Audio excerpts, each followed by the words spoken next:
वर्का बिन गालिब मैदान जंग में। वर्का मैदान जंग में आए और नहायत जोश के साथ ये रिज़ पढ़ा, ऐ शामियों, तुम में जो मुझे जानता है वो तो जानता है, और जो नहीं जानता वो आगाह हो जाए कि मैं वर्का बिन गालिब, अली इब्न अबी तालिब का ग़ुलाम, उनके दुश्मनों का दुश्मन हूँ। तुम लोगों में कौन है जो मेरे मुकाबले को आए? ये सुनकर एक शामी जवान मुकाबले के लिए निकला। वर्का ने उसका नामो नसब दरियाफ़्त किया। उसने कहा, मेरा नाम उमर बिन मुस्लिम है। वर्का ने कहा, तू ही याहिया बिन अब्दुल्ला जाफरी और अब्दुल्ला जैद का कातिल है? उसने कहा, हाँ, अब तुझको भी कत्ल करूँगा। ये सुनकर वर्का ने उस पर गज़बनाक होकर हमला किया और एक ऐसा नेज़ा उसकी कमर पे मारा कि वो पार हो गया और सख्त तकान खाकर घोड़े से गिरा और वासिले जहन्नुम हो गया। ये देखकर वर्का के लश्कर वालों ने तकबीर बुलंद की। वर्का ने दूसरा मुबाजिर तलब किया। एक शख्स कैस बिन उमर उसके मुकाबले पर आया। ये शख्स भी निहायत आजमूदा कार और बहादुर था। उसने अपना नामो नसब बताया तो वर्का ने कहा, हाँ, तू मुआविया के मुंशी का बेटा है।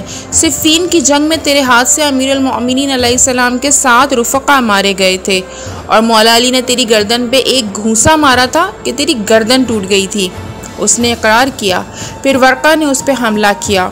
कुछ देर तक उनमें नेज़ाबाजी होती रही। आखिर वर्का ने तलवार का एक ऐसा वार किया कि उसका बाजू कटकर दूर जा पड़ा और दूसरे वार में 2 टुकड़े कर दिया। वर्का के ग़ुलाम ने उसके घोड़े पे कब्ज़ा कर लिया।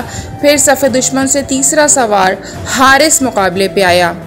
ये शख्स वर्का का शनासा था। एक मरतबा मुआविया ने उसको मौला अली के पास भेजा था तो वह शख्स वर्का के मकान में फ़रोकश हुआ था। वर्का ने उसको पहचान कर कहा, तुझ पर मेरा हक़ नमक है।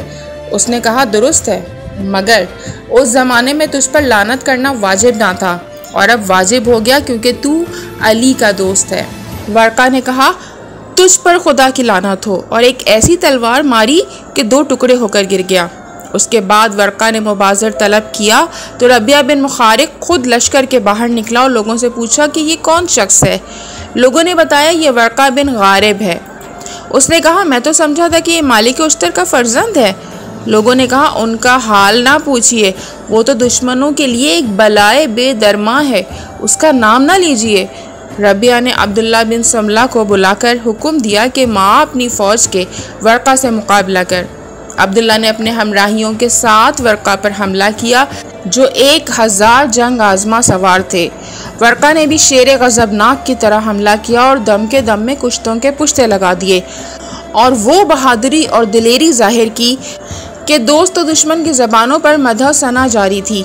इसी असना में दुश्मनों की एक जमीयत ने हर तरफ से वर्का को घेर लिया और सब कोशिश कर रहे थे कि किसी तरह वर्का को कत्ल कर दें। उधर वर्का के लश्कर के एक सरदार अशर इब्न अली अशर ने दूर से यह हाल देखा।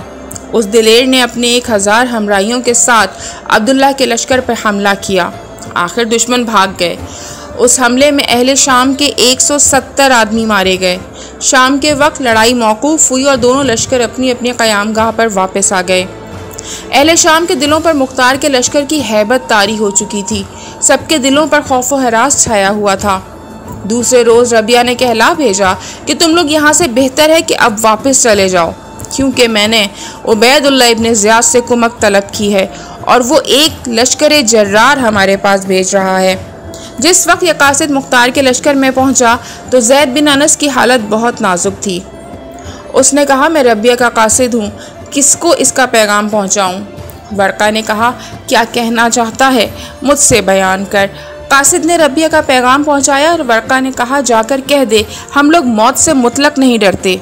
हम में से जब तक एक आदमी भी जिंदा है मैदान जंग से मुंह ना फेरेगा और तुमसे जंग करेगा।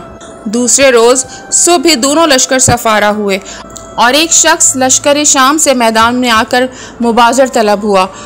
उसके मुकाबले पर अशर बिन अली अशर नहायत दिलेरी के साथ पहुँचे और शामी मलून से नाम दरियाफ़्त किया। उसने बताया कि उमर बिन जैद इब्न कासिम बिन कैस हिंदी हूँ। अशर ने कहा, ओ दुश्मन खुदा और रसूल, तेरे बाप ने नहरवा में जनाब अमीर से मुकाबला किया और जहन्नुम वासिल हुआ था। शामी ने पेश दस्ती करके अशर पर एक ज़रब लगाई कि उसकी तलवार टूट गई। अशर ने फ़ौरन तलवार का वो हाथ उसके सर पे मारा कि नाफ तक 2 टुकड़े होकर ज़मीन पर गिर पड़ा।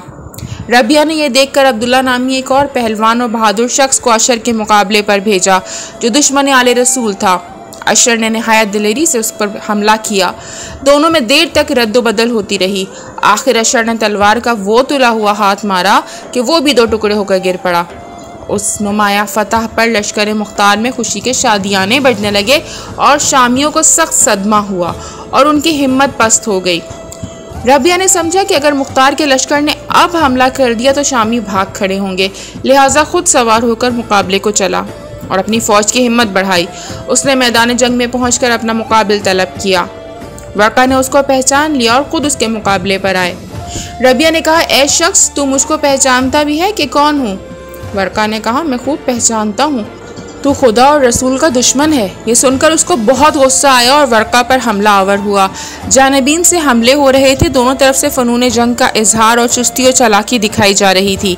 रबिया ने एक नेज़ा वर्का की कमर पर मारा, मगर वो कारगर ना हुआ तो दूसरा वार करना ही चाहता था कि वर्का ने एक ऐसा वार नेज़े का उसकी नाव पर किया जो उसकी पुश से पार निकल गया और वो एक चीख मार कर घोड़े से गिर पड़ा। वर्का के गुलाम ने फ़ौरन घोड़े से उतरकर उसका सर काट लिया। वर्का ने अपनी फ़ौज को हमले का हुक्म दिया और ललकारा कि दुश्मन के एक मुतनफ़िस को जिंदा न छोड़ो। ये कहकर खुद लश्कर दुश्मन पर हमला किया। साथ ही उसके लश्कर ने भी हमला किया और शामियों को कत्ल करना शुरू किया। आखिर शामियों के पाँव उखड़ गए। सिपाही वर्का ने उनका ताक़ुब किया और 8000 से ज़्यादा दुश्मनों को कत्ल किया और 1200 से ज़्यादा अफराद गिरफ्तार कर लिए और उन असीरों को अपने साथ लेकर वापस आए। उनके मुतालिक तहकीक करना शुरू किया। उनमें से जो लोग जमल और सफ़ीन और करबला की लड़ाइयों में शरीक साबित हुए उन सब को कत्ल कर दिया। बकिया अशखास को छोड़ दिया और उस नुमाया फतह पर खुदा का शुक्र अदा किया। शाम को सरदार लश्कर ज़ैद बिन अनस का इंतकाल हो गया। वर्का और तमाम अहले लश्कर को बहुत सदमा हुआ और सब बहुत रोए। वर्का ने कहा, ए बरादर, खुदा तुझको अजर कामिल अता फरमाए। तूने हमेशा अहले बैत रसूल से वफ़ादारी की। फिर उनको गुस्लो कफन देकर उसी जगह दफन कर दिया। उसी रोज़ रईस मौसल का ख़त पहुंचा कि मुझे आपकी फ़तह का हाल मालूम करके बड़ी खुशी हुई, मगर उबैदुल्लाह इब्न ज़ियाद 1 लाख आज़मूदा कार सिपाही हमरा लिए हुए मौसल पहुंच गया। आप जंग के लिए मुस्तैद रहें। वर्का अपने हमराइयों के मशवरे के बमुजब कूफे वापस पहुँचे।